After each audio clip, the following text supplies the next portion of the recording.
how to make a keepsake box using Cricut.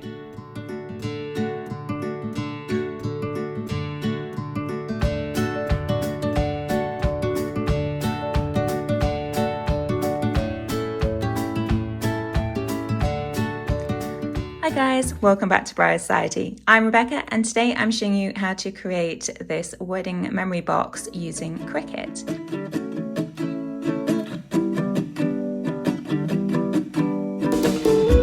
So once you're happy with it, you can come back up to number 1 and then come down to the bottom right where it says continue.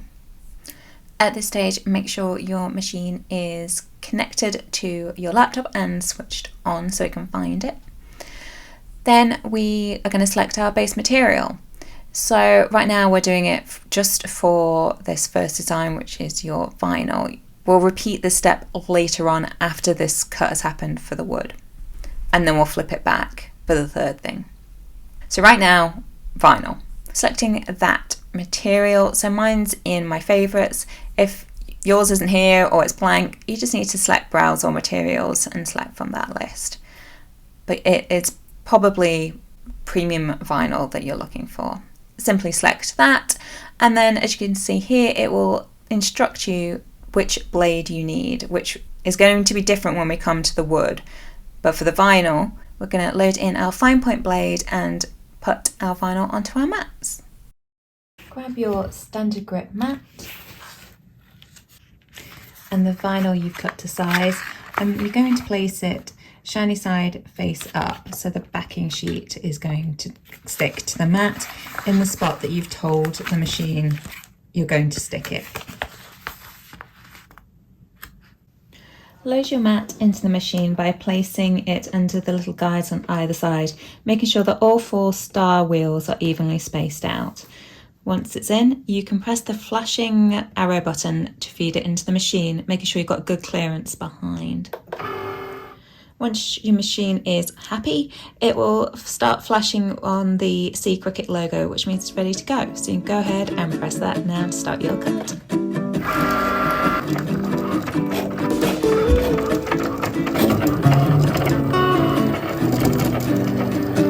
Once your first mat cut is complete, the arrow button will start flashing again and you simply press that to eject, ready for your next mat. So once it's moved on to the second item, you need to obviously change that base material. This is where we need to now tell it we're cutting wood. So you can do that by actually clicking where it says premium vinyl and it'll bring that list back for you. So I need to go into my browse on materials. I'm going to search for basswood. As you can see, there's 2 options in here. Currently, I'm using the Cricut one, the slightly thicker one at the top. So simply select that, hit done, and it will update it. So it does remind you here about moving those star wheels all the way to the right, as I mentioned before, and not having material any wider, so going horizontally across your mat, than 11 inches. Using that strong grip mat and masking tape on all 4 sides like we talked about before. So we will do that now. So I'm going to pop out the fine point blade that we already put in there the same way as before. And now I'm grabbing my knife blade tool. You see there it's got the bigger end and the textured base around there to help you identify it. So just as with the fine point blade, it goes in exactly the same way. Pop it in the top, pull across and secure. Also, when it comes to cutting with wood, you need to move these star wheels out of the way. So we had them evenly spaced out before and we'll put them back again if you have any more vinyl to cut. But for now, we're going to slide them all the way over to the right hand side. They can be a little stiff, don't worry. Grab your strong grip mat and your piece of wood, and we're going to position it not in the top corner as I basically always do, but actually I'm going to start 1 inch in, but all the way to the top. And you want to position your wood vertically, not horizontally, because you need to leave this strip this square here blank, because your wheel, like star rollers in your machine, are going to be over here, and you don't want it to like run over the top of your wood. So you have to either have a piece of wood that only goes up to the 11-inch line, or if you're using the Cricut wood like mine, you need to position that, say, in this kind of vertical way, because as you can see, it is 12 inches long. So the reason here that I'm positioning this 1 inch from the left edge as well is because I want to avoid the little kind of foam wheels that pull the mat in and out. They should come here and avoid it anyway, but I just want to allow that margin of error, and because you need to get some masking tape and you need to put it all the way around the perimeter of your piece of wood to really securely attach it to the mat. So again, it gives you that space to do that. So secure around all 4 sides. I'm taking care to, whilst I position it obviously on the wood, I'm not going to take up a huge amount of the surface area of the wood, because you can't tell your machine, as I said before, to cut over the masking tape into the wood. So you have to work within the remaining area that you've left.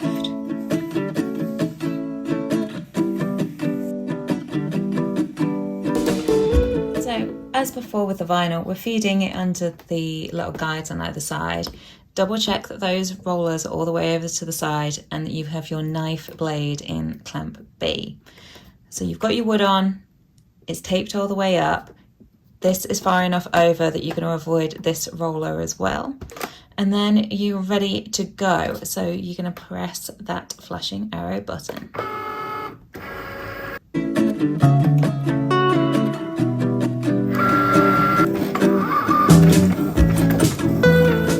When you're cutting wood, this takes longer than basically all other cuts. So don't panic when you see the length of the cut time on your screen. That's normal. Obviously, depending on the complexity of your design, that will vary greatly. What you can do as well is, if when you get towards the end of your cut, it will let you make extra passes over the design with the blade if you feel it's not cut all the way through. But you do have to determine that before you eject it, which is obviously a little tricky. So in those instances where you're not sure if it's cut all the way through, but you think it probably has, I would go with ejecting it and finishing it off with a craft knife if necessary. But you can kind of tell if pieces start like popping out, so like the gaps between letters will come away easily, that kind of thing, while they're still in the machine. So that will help you tell. Unfortunately, you can't really walk away from the design while it's being cut, just because sometimes pieces sort of pop up, get in the way, get caught. So I would keep a sort of soft brush somewhere nearby so you can easily just flick those pieces out of the way, so that the cut is safe and continue without any problems. So to cut your third mat, which is again vinyl in my case, yours might have come out in a different order, but if you need to change it again, just follow the same process. So you now need to basically reverse what you did before. So you click where it says basswood, brings your options back, select your new material, switch back to the fine point blade that we had in mat 1, and obviously load your gold vinyl onto your mat and continue.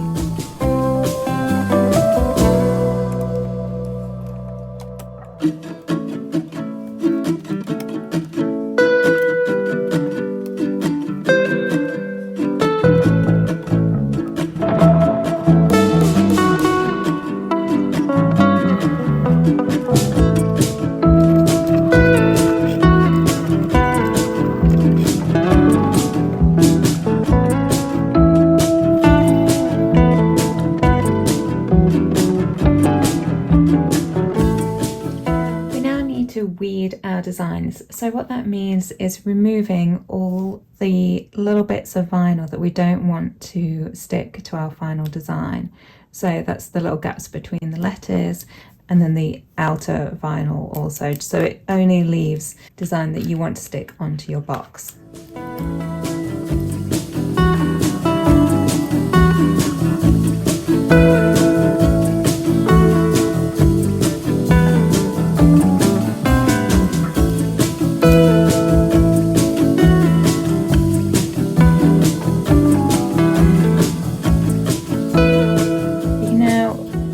masking tape from your mat so you can release your design.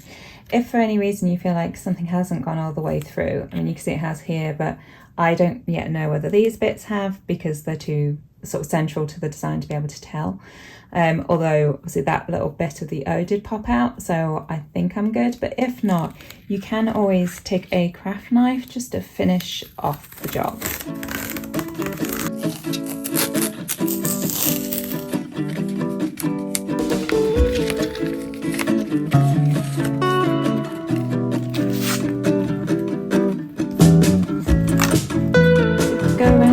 Carefully. All it might just need is a little encouragement with the weeding tool, but if not, you can use a craft knife just to finish the job.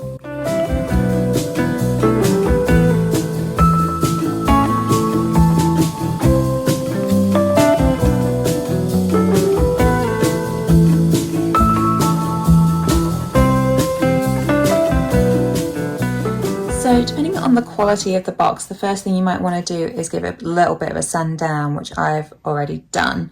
Then next what I'm going to do is grab my little screwdriver and remove all the fixtures from my box that are on both sides, as you can see there, so that you can easily cover it with paint after.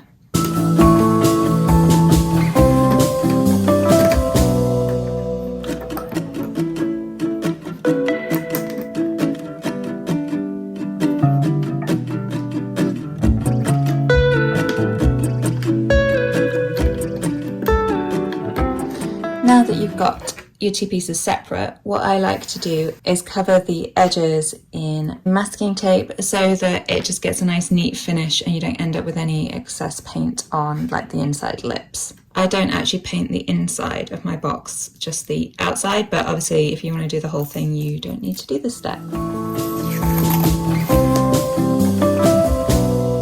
To get your paint to go on smoother, you can of course use a primer. So I'm just giving mine a quick spray to prepare mine, but this is not an essential step. You don't have to do this if you don't want to.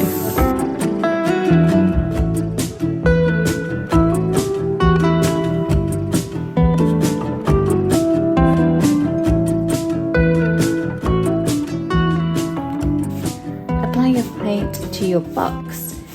Thin layers are best. You may need more than one coat depending on the paint you're using. I'm just using an acrylic paint, and try to make an effort to make all your brush strokes go in the same direction so it looks nice and neat when you've finished. Continue until you've covered all the areas that you want to cover. I'm doing all the outside areas of my box, like the base and the lid, and then leave to dry. So once your box is fully dried, you've cut out your wooden part of your design and your vinyls. All that's left to do is to assemble the box and obviously add your design. I like to reassemble the box itself, like with the screws and things, as the last step, just because it's easier to work with on the flat. But if you want to reassemble it first, that works as well. So I'm going to actually add this vinyl first, because if you remember on our design on the computer, the wood slightly overlapped onto the white vinyl, so I need this to sit underneath, and then I'm going to apply the wood, and then I'm going to sit this underneath. So you need to grab like your glue, your transfer tape and your scraper tool to apply these three things. The only thing you really need to be super mindful of is making sure that you've got the orientation of your lid correct, meaning whichever side the like latch was on rather than the hinges needs to obviously be at the front. Just remember to check that so you don't accidentally put it all on backwards, because obviously that would be a disaster. So I think that's roughly what I'm going to aim for. And as I say, my wood sits on top of here. So say first thing is this design, because it's going to sit on the base. So obviously if you've got anything that needs to be on the back, make sure you layer correctly in this way. You need to first of all grab your transfer tape. You can reuse transfer tape. Don't feel like you have to use it once. I've used this many times. So simply place it down over your design so it lands nice and smoothly, obviously covering the whole of your design so you can pick it up. So you smooth over with your scraper tool, just basically until the transfer tape picks it all up. So then we'll just peel away your backing sheet carefully and slowly. Obviously, if it hasn't all transferred, you can just place it back down and scrape a bit more. Then bring your lid back in, again making sure that the latch side is pointing towards you. Then carefully position it wherever you would like and use your scraper tool to transfer it down. As you can see, I'm just smoothing out from the middle of my design outwards so I don't get any kinks. You just need to go over that until you feel it's fully transferred. And then as before, slowly peel back, again replacing the carrier sheet if you feel like it's not fully transferred and it starts to pick it back up again. As you can see, that's nicely stuck down. One thing you can do is, if you want to be really accurate about where you have the placement of this, because obviously once you've got the glue on the back, it's really hard to kind of mess around with. If you want to just take a pencil and make a small line on either side about where you want things to be. So you can actually do this either way. I'm going to do the wood first. You can continue with the vinyl if you've got it underneath like mine, now that I've actually worked out the placement. And I say, because the layering, it's not like this needs to sit under or on top of this. So do whatever works out best for you here. I'm just going to still continue with the wood, but you just use exactly the same technique to apply this as you did for that.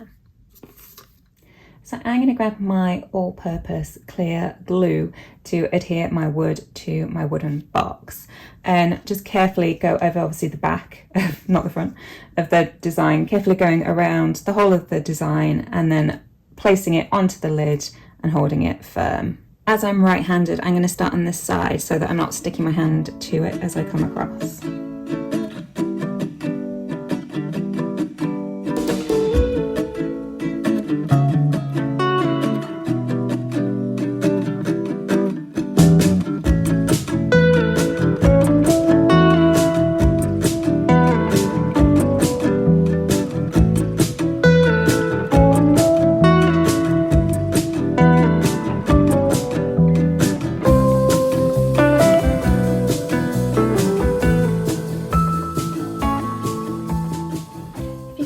Glue bubbles, I sometimes like to smooth them out with my weeding tool.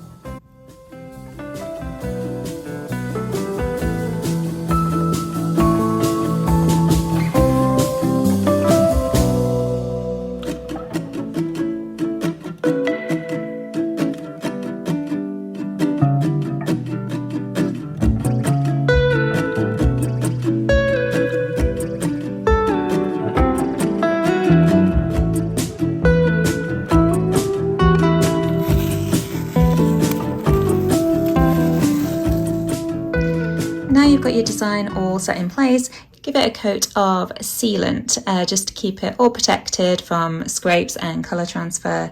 Allow them to dry before you reassemble your box.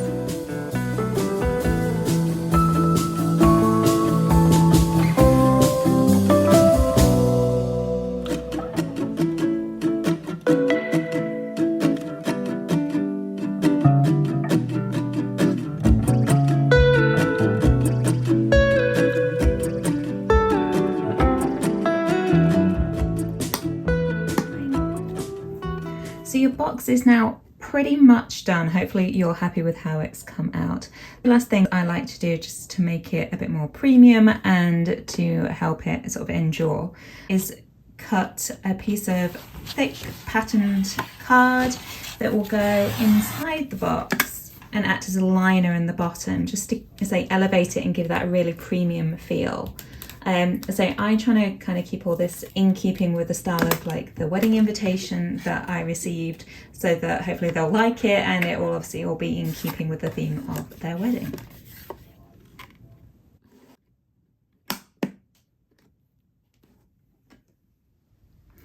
So there you have it, you're all done. I hope you're really happy with how yours came out. If you have any questions or you're running into any problems, do let me know in the comments box below. I do check in there and try and help out where I can. But hopefully you enjoyed that video. If you did, if you could give it a like, I'd really appreciate that. And of course, don't forget to subscribe so you don't miss more content like this.